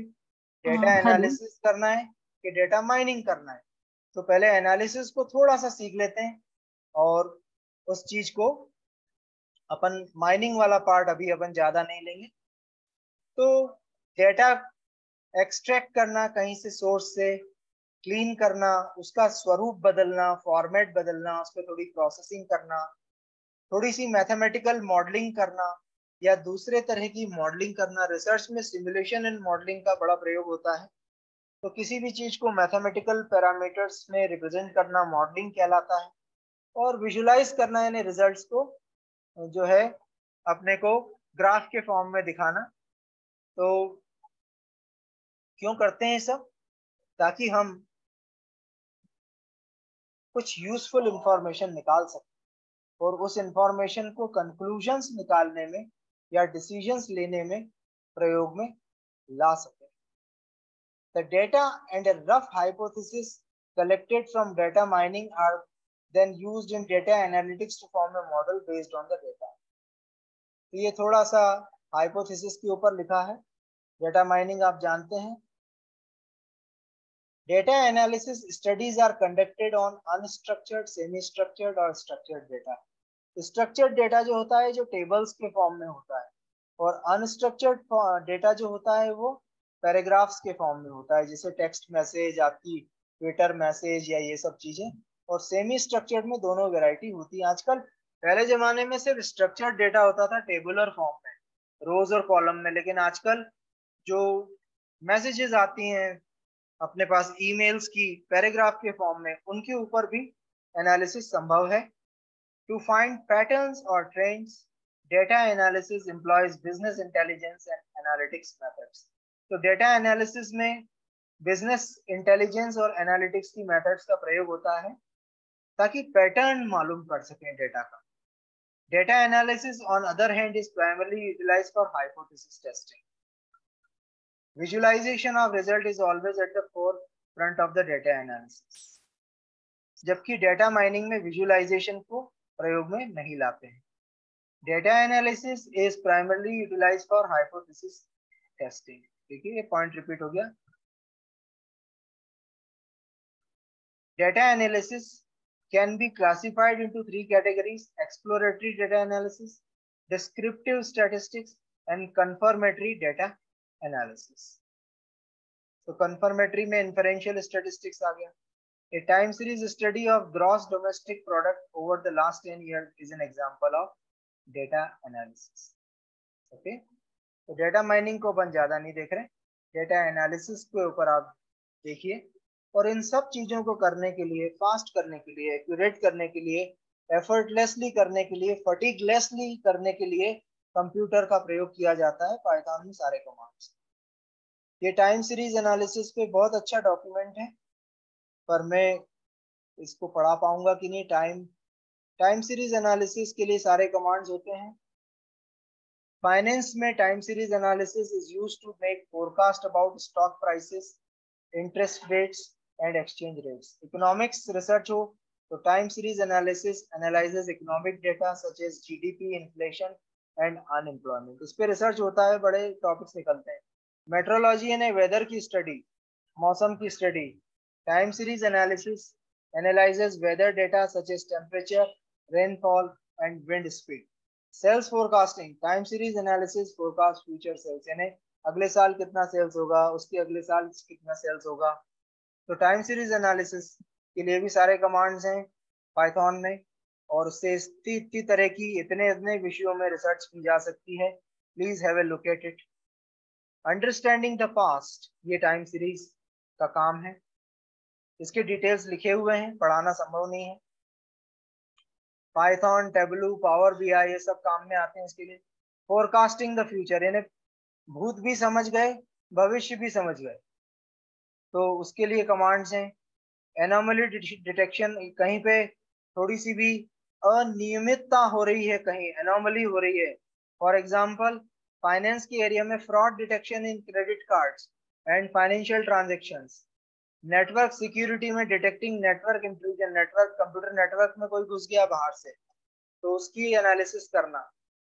फिर हेल्थ केयर में abnormal patient condition, beds down, electrocardiogram reading, ECG का डेटा, हार्ट रेट का, हार्ट बीट का फीड कर देते हैं, और वो बता देता है कि भाई इसको हार्ट अटैक हुआ है कि नहीं, होने वाला है कि नहीं, कितनी बुरी तरह से हुआ, सब चीज बता देते हैं। एस्ट्रोनॉमी में भी प्रयोग होता है। Comparative analysis, correlational analysis, economic analysis, ये कई तरह की एनालिसिस हैं जो कि पाइथन से संभव है। तो ये कुछ क्वेश्चंस हैं जिन्हें आप देखिए। हालांकि क्वेश्चंस को सपना मैडम मेरे लेक्चर का पार्ट नहीं बनने देती, पर फिर भी जो इतने बड़े डॉक्यूमेंट्स में हमने पढ़ा है उसको आंसर करने की कोशिश करते हैं। घबराइए मत, अपन दोनों मिलके आंसर करेंगे साथ में। What is data mining? Data mining refers to strategy for finding, discovering hidden patterns and data throughout a large data sets। यानी डेटा में क्या पैटर्न्स छुपे हुए हैं।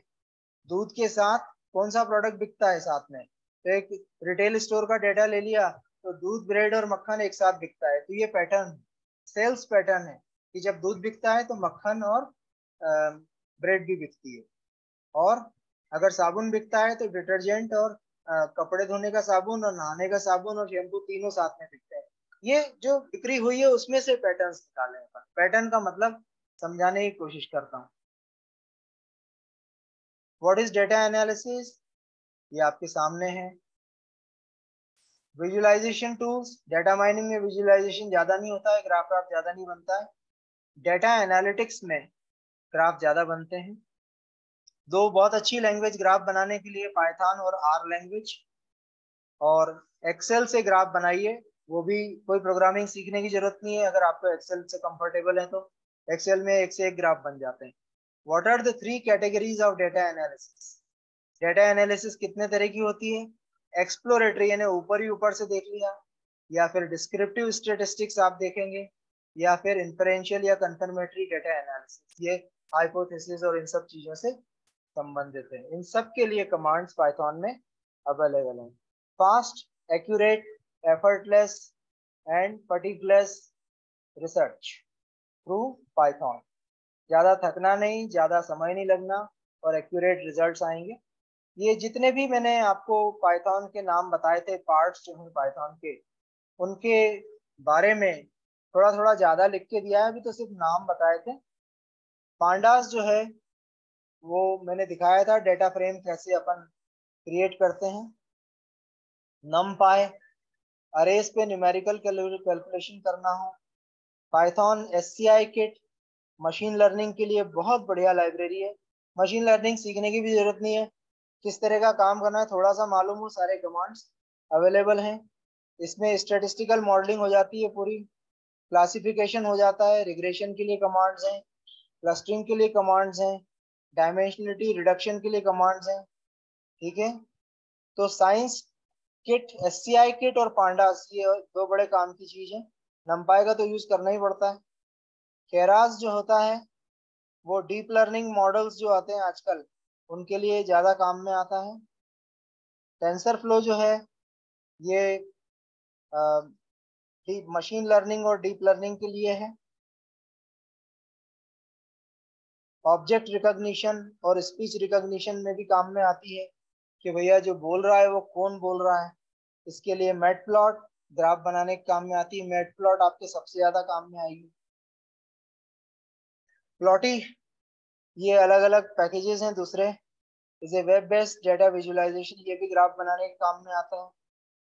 सीबॉन्ड, ये मशीन लर्निंग टूल है जो स्टैटिस्टिकल मॉडल्स को विजुलाइज करता है, जैसे हीट मैप्स होते हैं वगैरह।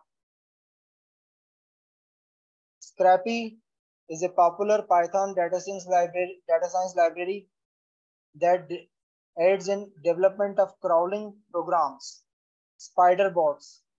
तो इसमें अपन ज्यादा नहीं जाएंगे, APIs वगैरह हैं, थोड़ा टेक्निकल है। And beautiful soup is another web crawling data scraping library. Data scraping में अपन नहीं जाएंगे क्योंकि मेरी ऑडियंस थोड़ी सी टेक्नोलॉजी में नहीं है ज्यादा, तो इसमें नहीं जाएंगे। APIs वगैरह पर सब आसान होता है, इतना मत सीखिए। लास्ट 3 चीजें जो है ना, 8, 9, 10 वाली, इस पे अभी ज्यादा ध्यान मत दीजिए।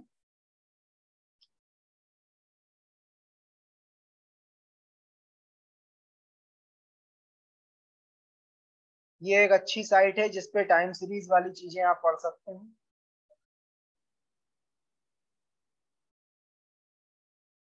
क्वार्टाइल कैलकुलेशन अगर आपको करना है उसके लिए भी कमांड्स हैं। सर स्क्रीन शो नहीं हो रही है। नहीं हो रही क्या? नहीं सर, सिर्फ पाइथन फोल्डर दिख रहा है। Oh sorry.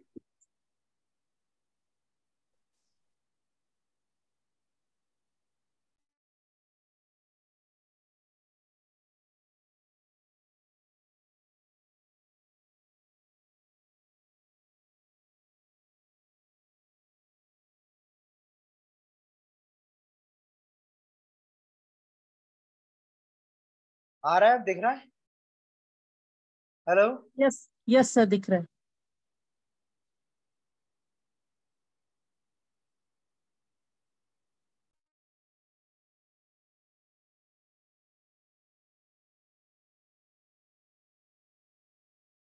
तो ये क्वार्टाइल्स हैं। क्वार्टाइल में first quartile, second quartile, third quartile ये कैलकुलेट करने के लिए आपको बताया गया है। ये जैसे कमांड है आपका, ये आपकी सीरीज है 1 2 3, और इसके अंदर डिस्क्राइब कमांड आप दोगे तो सब निकल के आ जाएगा एक कमांड से। आप कितने आइटम्स हैं, मीन क्या है, स्टैंडर्ड डेविएशन क्या है, मिनिमम वैल्यू क्या है, क्वार्टाइल्स क्या है, first quartile, second quartile, third quartile, यानी एक ही कमांड से सारी चीजें निकल जाती हैं। ये बताने के लिए आपको ये दिखाया गया था। PD फॉर पांडा।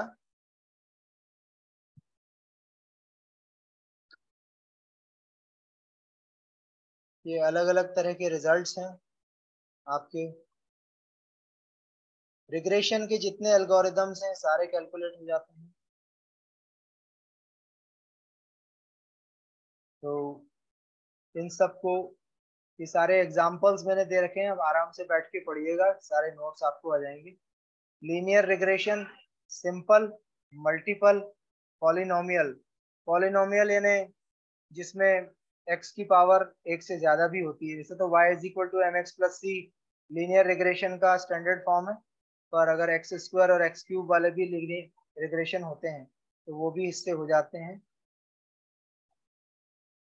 ये सारे एग्जांपल्स मैंने दे रखे हैं।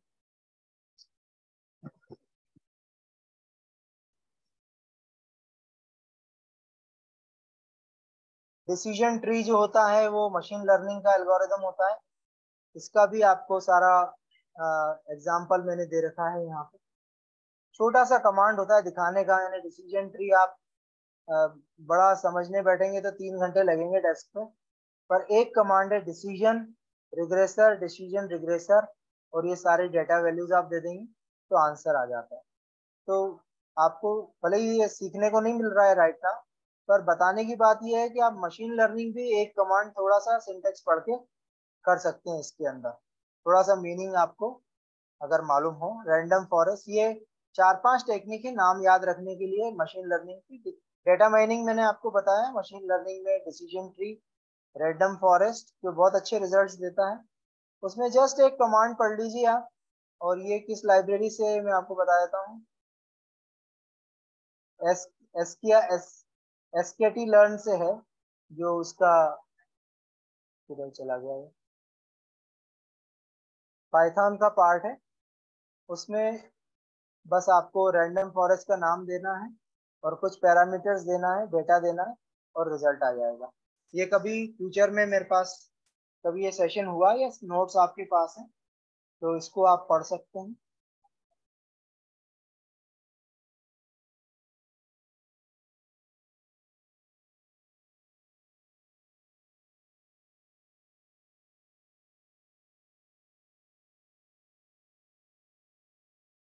ये पॉलिनोमियल रिग्रेशन का है।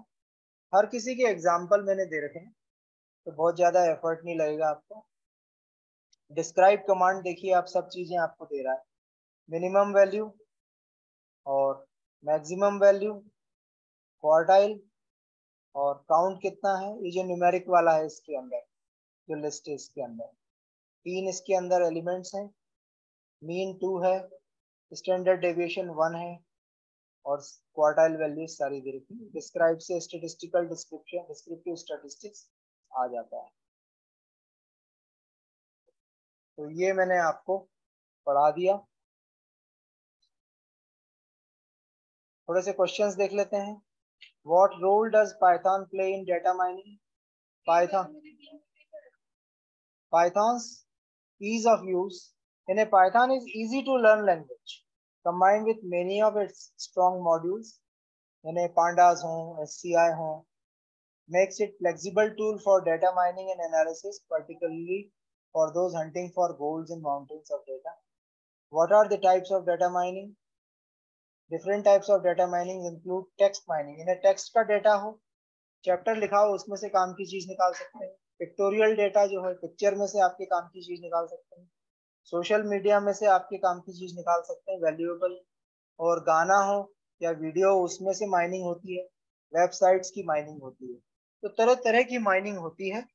तो आजकल रिसर्च में टेक्स्ट डेटा भी इन्वॉल्व होता है, पिक्चर्स में भी से भी डेटा आता है, कोई से भी प्रकार का रिसर्च हो।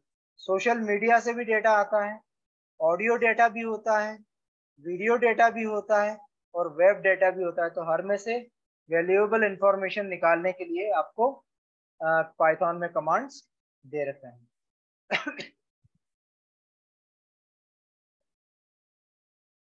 एसोसिएशन रूल्स होते हैं।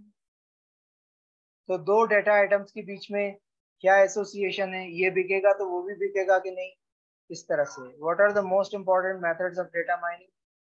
There are 3 components of data mining: clustering, association rules और सीक्वेंस एनालिसिस।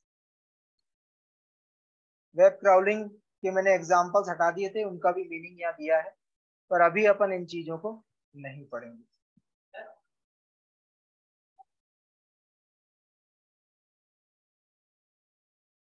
तो इनको अच्छा पढ़ने के लिए आपको वेबसाइट्स दी गई हैं। तो आज के लिए सिर्फ इतना। बहुत सारे इनपुट्स मैंने दे दिए आपको, बहुत लेक्चर में मैंने आपको काफी कंटेंट दिए हैं। और पहला जो था वो था पाइथन के ऊपर, हमने बेसिक एग्जांपल रन किए W3 स्कूल में। Second Python with data science, और तीसरा Python data mining and machine learning with Python. Machine learning को बहुत ज़्यादा मैंने नहीं लिया है, डेटा माइनिंग को लिया है, क्योंकि डेटा माइनिंग तक आप आसानी से समझ सकते हैं।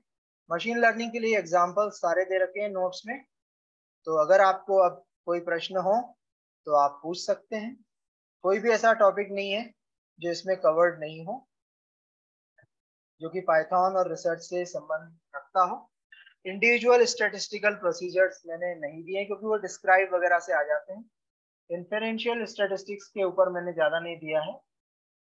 तो अब आपके कोई क्वेश्चंस हो तो ज़रूर पूछें और बताएं लेक्चर कैसा लगा।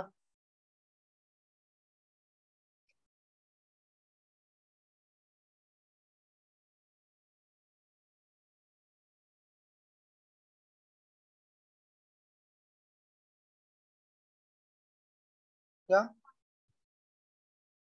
क्या?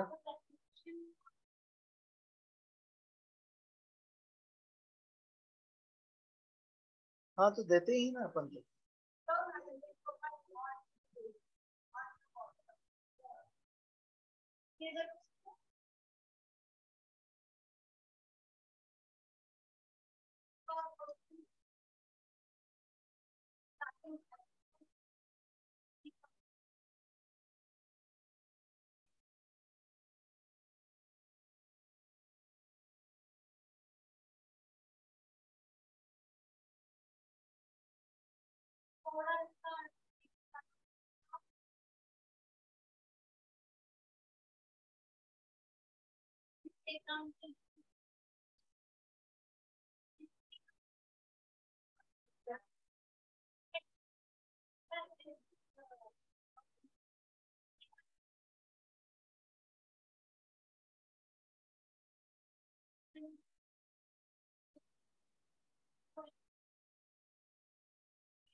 Thank you, madam, for inviting me and giving an opportunity to interact and deliver my session with such literate participants. Thank you so much.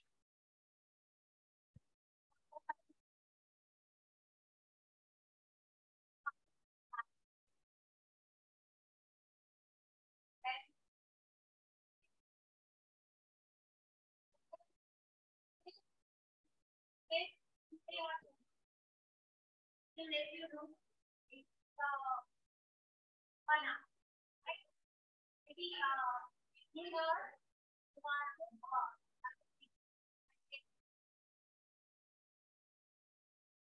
you.